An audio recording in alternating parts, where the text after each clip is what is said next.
Lukas pasal 13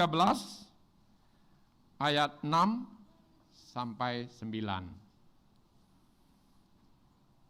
Saya akan membaca ayat 6, Bapak Ibu Saudara-saudara ayat 7, demikian selanjutnya. Lukas pasal 13 ayat 6 sampai 9, demikian firman Tuhan. Perumpamaan tentang pohon ara yang tidak berbuah. Lalu Yesus mengatakan perumpamaan ini. Seorang mempunyai pohon ara yang tumbuh di kebun anggurnya, dan ia datang untuk mencari buah pada waktu itu. Tetapi ia tidak menemukannya. Lalu ia berkata kepada pengurus kebun anggur itu, "Sudah 3 tahun aku datang mencari buah pada pohon ara ini, dan aku tidak menemukannya. Tebanglah pohon ini, untuk apa ia hidup di tanah ini dengan percuma?" Jawab orang itu, "Tuan, biarkanlah dia tumbuh tahun ini lagi. Aku akan mencangkul tanah sekelilingnya dan memberi pupuk kepadanya. Mungkin tahun depan ia berbuah, jika tidak, tebanglah dia." Silakan duduk.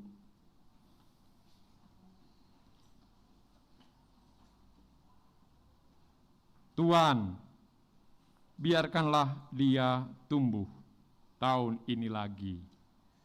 Aku akan mencangkul tanah sekelilingnya dan memberi pupuk kepadanya. Mungkin tahun depan ia berbuah. Jika tidak, tebanglah dia. Bapak, Ibu, Saudara-saudara yang dikasihi Tuhan, baik yang dalam gereja ini, ruangan ini, maupun di rumah dan di mana ibadah ini dapat diikuti. Salam.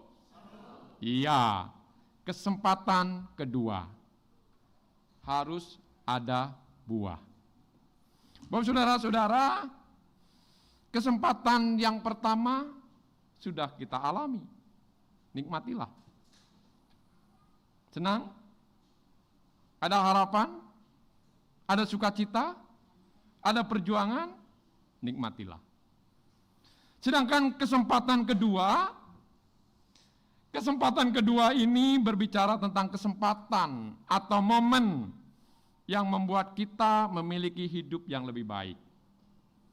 Oke, sekarang saya susah, saya menderita, saya mengalami berbagai kesulitan dalam hidup ini.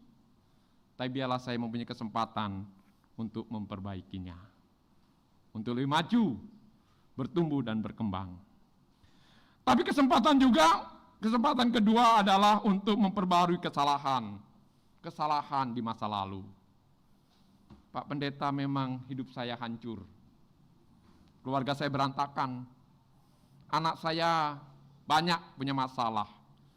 Tapi biarlah Tuhan kiranya memberikan kesempatan bagi kami untuk kedua kalinya memperbaiki hal ini. Tapi kesempatan kedua juga berbicara tentang yaitu kesempatan untuk hidup kembali. Menurut diagnosa dokter medis, usiamu hanya 3 hari, 1 minggu, 1 bulan. Tapi kenyataannya engkau masih hidup saat ini. Itu kesempatan beri kehidupan.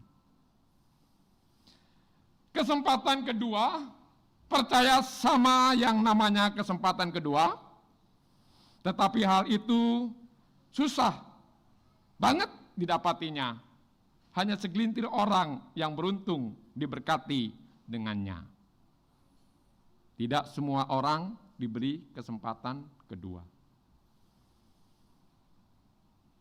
Pak Pendeta, ya, Opung masuk rumah sakit. Saya ditelepon jemaat siang-siang. Rumah sakit mana? Rumah sakit Pertamina. Baiklah, makanya kami sore datang bersama dengan Ibu Herlina, juga dengan leader. Kemudian tatkala kami datang, di sana sudah ada istrinya, ada anaknya, ada menantunya, ada cucu-cucunya, ada keluarganya. Pak, Bung, Pak Pendeta datang. Saya datang, saya masih memandang saja. Oh, Bung. Dia langsung bicara, Pak Pendeta, Ini yang membuat saya menderita, membuat saya sengsara. Bahkan ada kata-kata yang maaf, kalau diucapkan dia sangat ya, maaf, saya katakan. Ini membuat, ini adalah jahanam. Jahanam untuk saya. Ya, Bu, ya. Apa itu? Rokok. Doakan Pak Pendeta. Kalau saya sembuh nanti, Pak Pendeta tolong kasih kesempatan saya untuk maju ke depan, untuk menyatakan kepada teman-teman, sahabat-sahabat, jemaat kita, agar meninggalkan yang ini. Yang membuat ini menderita, yang membuat saya menderita, sengsara, dan ini adalah, maaf, jahanam bangsat, kata dia. Oke pun. Saya nanti juga akan datangin itu jemaat-jemaat kalau yang sudah selesai ibadah ke kopi sana itu Pak Pendeta. Saya akan parah sama mereka dan saya akan katakan, kamu harus berhenti. Kalau tidak seperti saya. Oh ya, mantap. Bagus, Pung. Opung membantu saya bilang gitu. Semoga Opung dapat melakukannya.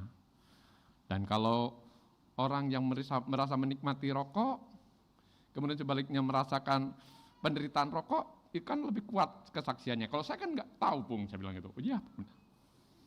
Kemudian cakap-cakap dengan keluarga, dengan anak, menantu, cucu. Saya berdoa, saya pulang.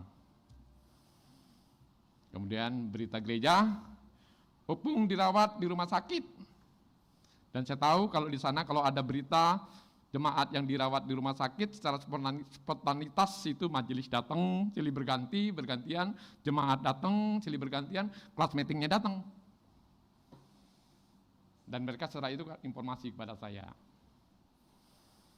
Pada suatu hari saya ditelepon, Pak Pendeta, keadaan Opung semakin buruk. Kemudian besok dikatakan, ya Opung pulang ke pangkuan Bapa di surga. Ternyata ada kesempatan kedua. Dan dia kurang menolong saya untuk menyatakan jahatnya rokok itu. Ya itulah. Ada tekad, ada kerinduan untuk menyatakan diri, memproklamirkan diri, untuk melakukan aksi pelayanan, menolong orang yang tercandu rokok, tapi sayang, Tuhan tidak memberikan kesempatan kedua. Tapi sayang niat baiknya untuk saya pun tidak kesampaian. Itulah kesempatan kedua. Bapak saudara-saudara, pada dasarnya semua orang merindukan untuk menikmati hasil apa yang dia lakukan, apa yang dia kerjakan, apa yang dia perbuat. Orang tua ingin anaknya lebih maju, bertumbuh dan berkembang lebih hebat dari papa dan mamanya. Seorang guru, seorang dosen ingin muridnya lebih pandai daripada dirinya. Seorang bisnismen ingin mendapatkan untung sebanyak-banyaknya. Seorang petani ingin mendapatkan yaitu panen yang lebat, panen yang melimpah. Bapak Ibu saudara-saudara, sekarang menginginkan apa? Dalam hidupmu, dalam pekerjaanmu, dalam usahamu. Waktu kami pindah dari Bandung ke Bandar Lampung, pastorinya besar, rumahnya besar, halamannya luas. Kemudian di sampingnya itu ada pohon mangga besar sekali. Dipeluk saja nggak bisa. Lebat daunnya. Kemudian saya tanya, di sana ada koster yang sudah melayani 26 tahun. 26 tahun, sedang satu 27 tahun, cukup lama. Mas Is, ini buah mangganya buah apa? Mangga apa ini? Saya tanya kan. Kemudian, rasanya bagaimana mangga ini? Dia bilang, Pak Pendeta, belum pernah buah mangga ini, kata dia. Duh, tapi udah besar, dia bilang gitu. Ini berapa tahun umurnya? Dia ingat-ingat, oh ini Pak Pendeta sejak pendeta Michael Salim, pendeta Denny, dihitung beberapa pendeta. Oh ini berarti 15 sampai 20 tahun Pak Pendeta. Hah? 15 sampai 20 tahun gak berbuah, ku tebang kamu, ku bilang gitu. Saya ambil parang, saya punya parang dari Bandung, saya punya, tiang, kamu gak buah, pow! Saya bacok-bacok pohonnya, ya. Beberapa bulan kemudian, Bu Pendeta, Pak, mangganya sudah berbunga. Mangganya sudah berbunga.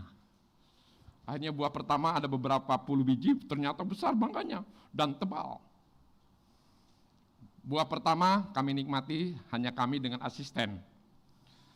Buah kedua kami berbagi dengan asisten dan beberapa orang. Buah ketiga sudah berbagi lebih banyak lagi. Jadi buah pertama kamilah yang menikmati mangga ini. Nah, Bapak saudara-saudara, pohon ara di antara gandum, di antara anggur. Pohon ara itu bagi bangsa Yahudi, bangsa Israel biasa. Hal biasa, itu bisa tumbuh di mana-mana dan bisa ada di mana-mana. Ya, pohon ara. Beda dengan pohon anggur.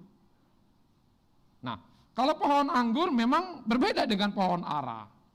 Karena bagi bangsa Yahudi, bangsa Israel, pohon anggur atau anggur itu adalah identik simbol dirinya. Israel adalah pohon anggur Allah. Pohon anggur adalah simbol berkat Allah, lambang sukacita dan cinta kasih. Itu anggur. Jadi pohon ara tumbuh di kebun anggur, ini menyatakan kebaikan, kemurahan, juga penghargaan. Siapa lo? Biasa-biasa tumbuh di sini. Siapa lo mendapatkan kebaikan, kemurahan, penghargaan, sehingga ada di sini? Tapi sayang, pohon ini tidak berbuah. Pohon ini tidak berbuah. Bapak saudara-saudara, dalam Imamat 19 ayat 23 sampai 25 nanti bisa dibaca di rumah, dikatakan bahwa buah dari pohon-pohon yang baru ditanam tidak dimakan selama 3 tahun. Kemudian panen pada tahun keempat adalah milik Tuhan. Dan seorang petani ini telah menunggu selama 7 tahun. Dan seorang petani tidak mengambil buah ara bagi dirinya sendiri sampai tahun kelima. Sayang, petani ini tidak mendapatkan buah dan pada akhirnya dia ingin menebang. Pohon ara di antara anggur, kesempatan kedua harus ada buah. Pohon ara itu juga mengingatkan kita akan kebaikan Allah yang khusus terhadap Israel, juga kesabaran Allah terhadap mereka, juga terhadap kita. Jadi Bapak dan Ibu, Allah itu baik dan sabar. Baik belum tentu sabar. Sabar belum tentu baik. Tapi Allah ini baik dan sabar. Amin. Baik pada saudara dan sabar kepada kita. Pohon ara di antara anggur. Allah itu pengasih dan penyayang, panjang sabar terhadap umatnya. Banyak umat berkata kepada Petrus, mengapa sih hari Tuhan belum datang? Yang sudah dijanjikan, yang sudah dinubuatkan, kapan datangnya? Petrus katakan, Tuhan tidak lupa. Tuhan tidak lalai. Tuhan tidak lupa. Tuhan memberikan kesabarannya supaya jangan terlalu banyak orang yang binasa, sebaliknya semakin banyak orang yang berbalik dan bertobat.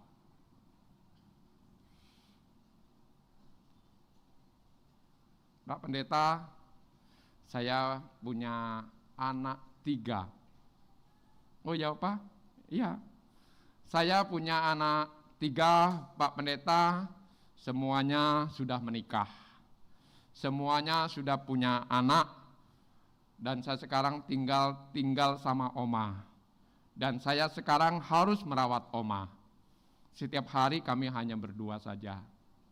Oh ya, bagaimana Opa dan Oma? Ya, ginilah setiap hari kami berdua. Dan saya harus merawat oma pagi, siang, sore, dan malam. Sekarang apa yang Opa harapkan dan Oma harapkan? Gak ada Pak Pendeta, saya Simatupang. Wah, apa Simatupang? Saya bilang kan, Simatupang itu siang malam tunggu panggilan. Wow, siang malam tunggu panggilan. Saya sudah senang, saya sudah bahagia, saya sudah puas untuk kehidupan ini Pak Pendeta. Jadi sekarang Opa dan Oma Simatupang. Siang malam tunggu panggilan. Artinya saya siap dipanggil Tuhan. Dan itu kerinduan saya Pak Pendeta. Ada 2 orang yang pengen dipanggil Tuhan. Atau 3. Pertama, orang yang sangat menderita. Yang penuh dengan kesesakan, penderitaan, keputusasaan di dalam dunia ini. Dia katakan, Tuhan, cepat panggil saya. Jemput saya. Itu. Yang kedua, orang yang merasa hidupnya kudus dan saleh. Sehingga dia lebih cepat pengen dipanggil Tuhan. Daripada semakin lama dunia semakin menggoda dia dan semakin dia berjuang untuk memelihara kekudusan dan kesalehannya. Tuhan cepatlah panggil, punggung saya masih sedang baik-baik nih, panggil nih aku gitu ya. Dan yang ketiga, ya orang sudah merasa puas hidupnya, puas saya. Jadi orang yang merasa puas hidupnya itu bukan karena dia banyak harta, bukan karena jabatannya tinggi, bukan karena gelarnya S2, S3, profesor, enggak. Tapi orang yang merasa puas dalam hidupnya, dia menyadari bahwa Allah mengasihi dia. Dan dia mengasihi Allah. Kapan saja, di mana saja, yes oke. Saya mau bersama Tuhan. Bapak, saudara-saudara, siapa di sini yang Simatupang? Ada? Mau siapa Simatupang? Oh, ada lagi yang Simatupang? Simatupang bukan Boru Simatupang, bukan marga Simatupang ya. Simatupang yang siang malam tunggu panggilan. Tunggu panggilan Tuhan ke surga. Ada? Atau siapa di sini, Bapak, saudara-saudara, yang hidupnya saya sudah puas? Saya sudah puas terhadap istri saya, terhadap anak saya, terhadap keluarga saya, terhadap bisnis saya, terhadap pekerjaan saya, tetap jabatan saya, tetap iman saya, gereja saya. Ya, saya sudah puas. Saya sudah mencapai kepuasan hidup. Dan orang yang seperti inilah orang yang paling bahagia. Orang yang bahagia adalah orang yang merasa dirinya sudah puas, menyadari kebaikan dan anugerah Tuhan melimpah dalam hidupnya. Saudara-saudara, kemudian Allah melakukan lebih dari cukup untuk menolong kita, mendorong kita bertobat dan berbuah. Yesus katakan, hasilkanlah buah yang sesuai dengan pertobatan. Kalau tidak, ini kapak sudah tersedia dan pohon yang tidak berbuah pasti ditebang. Jadi saat ini kapak Allah itu sudah tersedia. Pohon yang tidak berbuah pasti ditebang. Allah memiliki hak untuk menebang kita. Allah dalam belas kasihannya telah menyelamatkan kita. Kita tidak boleh menyalahgunakan kebaikan Allah, kesabaran Allah. Hasil hari penghakiman itu akhirnya datang. Penting untuk diperhatikan dan dipahami bahwa perumpamaan ini belum ada penutupnya. Belum end. Belum ditutup layarnya. Kalau demikian, Bapak, Ibu, saudara-saudara sendirilah yang harus mengambil kesimpulan. Apakah pohon itu menghasilkan buah? Tidak jelas. Apakah perhatian khusus itu menghasilkan sesuatu setelah dicangkul, dirawat, dipupuk? Ada kesempatan kedua, aku akan mencangkul, aku akan merawat, aku akan memupuk. Semoga dia bertumbuh dan berbuah. Atau apakah pohon itu akhirnya dibiarkan? Apakah pohon itu akhirnya ditebang? Kita tidak bisa mengetahui jawaban dari pertanyaan-pertanyaan ini, tetapi kita dapat menjawab sejauh berkaitan dengan kehidupan kita sendiri. Jadi bukan apakah yang terjadi pada pohon itu, melainkan apakah yang terjadi pada diri saya sendiri. Jangan lihat pohon itu, tapi lihatlah dirimu sendiri. Allah merindukan dan mencari buah. Dan Allah tidak akan menerima pengganti. Bapak ibu saudara-saudara, istri tidak bisa menggantikan suaminya. Suami tidak bisa menggantikan istrinya. Anak tidak bisa menggantikan fungsi papanya. Dan papanya tidak bisa menggantikan fungsi daripada anaknya dalam hubungan dan relasi dengan Tuhan. Tuhan memanggil saudara untuk berdoa. Tuhan memanggil saudara untuk melayani. Tuhan memanggil saudara untuk memberikan sesuatu kepadanya. Itu tidak dapat digantikan yang lain. Dalam pelayanan juga demikian. Mungkin bisa digantikan, tapi pasti nilainya berbeda. Berbeda Bu Herlina yang PL di sini dengan Ibu Frida yang PL di sini. Mungkin bisa digantikan, tapi beda. Mengapa? Karena kita masing-masing adalah unik. Kita masing-masing istimewa di hadapan Allah. Kita masing-masing bernilai berbeda di hadapan Allah. Dan kita masing-masing punya karunia berbeda di hadapan Allah. Jadi Allah tidak menerima pengganti dalam hubungan dan relasinya dengan dia. Saudara istimewa, saudara berharga, dan saudara dikasih Tuhan. Amin.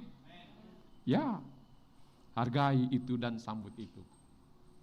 Bapak saudara-saudara, waktu bertobat berbuah adalah sekarang. Dan inilah kesempatan kedua itu. Apakah saya sedang menghabiskan waktu saya asal-asalan? Istilah orang Batak, asal mengolu, asal hidup. Tidak yang terbaik. Asal belajar, asal bekerja, asal melayani, asal-asalan. Kalau asal-asalan pasti tidak menghasilkan sesuatu yang terbaik. Abang belajar kalau papa mama lihat. Kakak belajar kalau papa mama lihat. Kita belajar, kita bekerja keras kalau ada bos. Itu namanya asal-asalan. Dan asal-asalan pasti asal hasilnya juga. Bapak saudara-saudara, itu sebabnya apakah saya sedang menghasilkan buah bagi kemuliaan Allah, menghasilkan buah di kebun anggur Allah. Allah telah banyak memberi waktu, memberikan tempat, kemudian telah lama memelihara dan merawat. Saya pribadi, Allah telah memberi waktu saya selama 57 tahun. Allah telah memberikan tempat bagi saya untuk melayani di berbagai tempat. Dan Allah telah memelihara hidup saya selama 57 tahun. Dan Allah telah merawat saya selama 57 tahun. Pertanyaannya, apakah saya sudah menghasilkan buah? Bapak saudara-saudara, dalam perjanjian lama, pohon yang berbuah lebat sering dipakai sebagai kiasan simbol, yaitu kehidupan yang benar. Diberkatilah orang yang baik, yang benar. Dia seperti pohon anggur di pinggir sungai. Akarnya merambat ke bawah, dan dia bertunas, berkembang, dan berbuah, dan menghasilkan buah. Pada musimnya, bahkan pada terik matahari, juga tetap berbuah. Yeremia 17 ayat 7-8 dikatakan, diberkatilah orang-orang yang mengandalkan Tuhan. Bahkan diberkatilah orang laki-laki yang mengandalkan Tuhan. Mengapa laki-laki? Karena laki-laki, pria itu pemimpin, itu imam, itu kepala, itu sumber. Kalau diberkati laki-laki, diberkati papa, diberkati imam, diberkati pemimpin, diberkati imam keluarga, pasti keluarganya itu diberkati. Amin. Harapkan kita sebagai orang papa, sebagai laki-laki, pria yang diberkati oleh Tuhan. Tatkala kita diberkati oleh Tuhan, maka kita akan memberkati istri kita, memberkati anak kita, memberkati keluarga kita. Itu kekuatan yang luar biasa yang melekat di dalam diri pria atau laki-laki. Diberkatilah orang yang mengandalkan Tuhan. Dan diberkatilah laki-laki pria yang mengandalkan Tuhan. Itu sebabnya di sini Yesus menjelaskan tentang jenis pohon yang lain. Pohon yang menghabiskan waktu, tempat yang berharga, namun tetap tidak menghasilkan apa-apa lagi bagi sang petani yang sabar. Dengan ilustrasi ini, Yesus memperingatkan para pendengarnya, saudara dan saya, bahwa Allah tidak akan beri toleransi selamanya terhadap keadaan yang tidak produktif. Ya.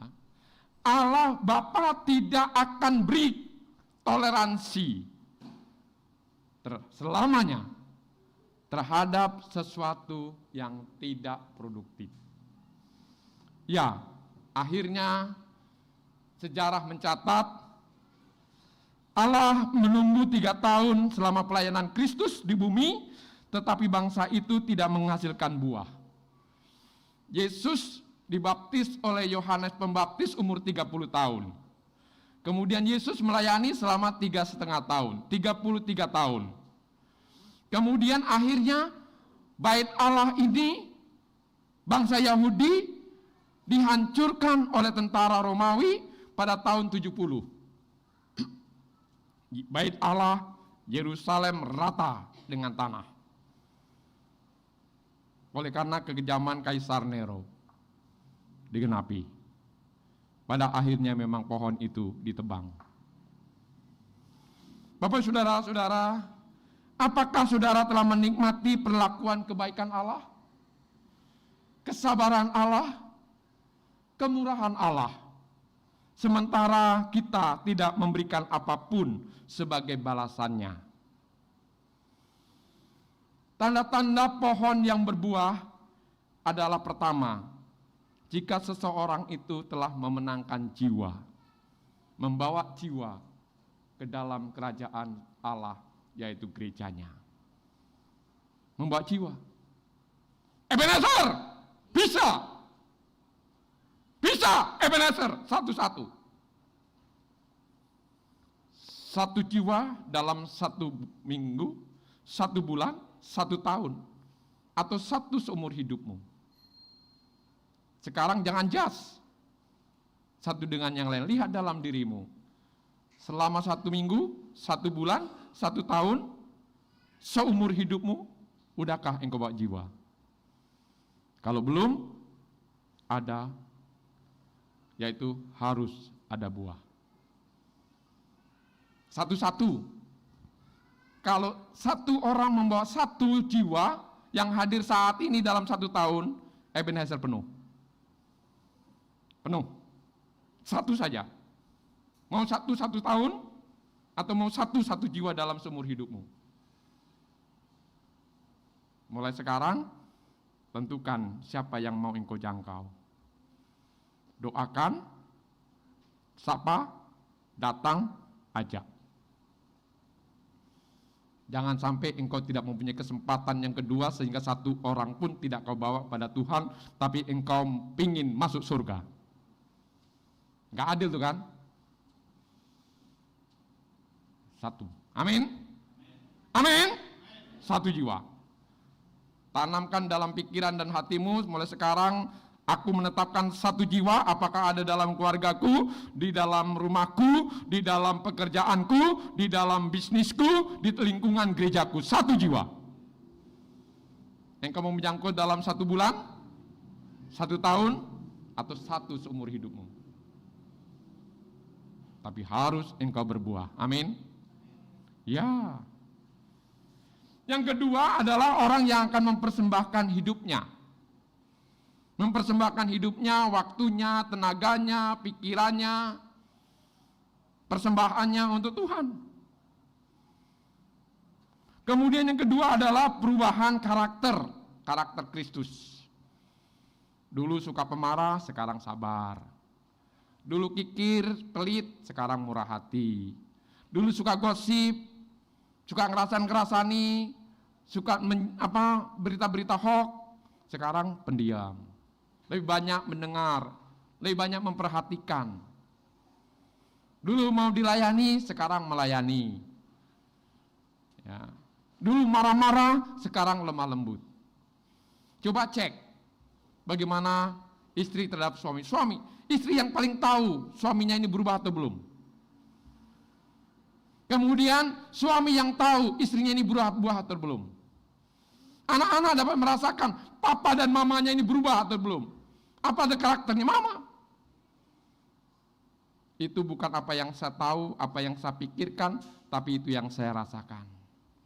Ya, selama papa mama melayani, kami senang, ada perubahan. Selama papa ikut pria sejati, kami senang, papa ada perubahan. Selama mama ikut wanita bijak, kami senang, mama ada perubahan. Ya, nyaman sekali rumah ini. Inilah surga miniatur yang ada. Anak juga berubah. Tapi bukan perubahan seperti Power Rangers ya. Berubah! Bukan itu. Tapi perubahan karakter. Kemudian akhirnya dia melayani dan bersedia berkorban bagi Kristus. Dan dia kata-kata, aku adalah manusia yang berhutang. Paulus katakan, aku adalah manusia yang berhutang. Kemudian di negara kita ini, yaitu TB Simatupang, dia katakan, aku adalah manusia yang berhutang. TB Simatupang bukan seorang pendeta, tapi seorang jenderal, tapi dia menyadari aku adalah manusia yang berhutang. Sehingga dia aktif melayani, baik skala nasional, internasional, di tengah gereja. Dan buku teologinya juga banyak ditulis tentang oleh TB Simatupang. Aku manusia yang berhutang. Tak kala kita menyadari aku adalah manusia yang berhutang, itu berarti aku menyadari akan kasih karunia Tuhan, akan kebaikan Tuhan, akan kemurahan Tuhan, akan kelimpahan Tuhan, akan perawatan Tuhan, akan pemeliharaan Tuhan bagiku saat ini. Sehingga aku harus melakukan sesuatu. Melayani, mengasihi, dan memberikan persembahan. Sebagai rasa ucapan syukurku atas kebaikan dan kemurahan Tuhan. Sehingga pelayanan kita tulus, senang, dan gembira. Tidak ada orang tidak berubah. Tidak dipuji, tidak disambut, tidak berkurang.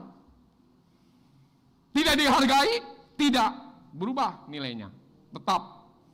Dilihat, tidak dilihat, disambut, tidak disambut, dihargai, tidak dihargai, pelayanannya, kasihnya, kebaikannya, kemurahannya tidak berkurang. Ada bos, tidak ada bos, tetap dia kerja setia.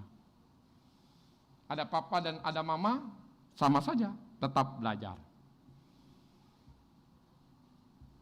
Ada teman, ada sahabat, sama saja. Karena tidak berkurang.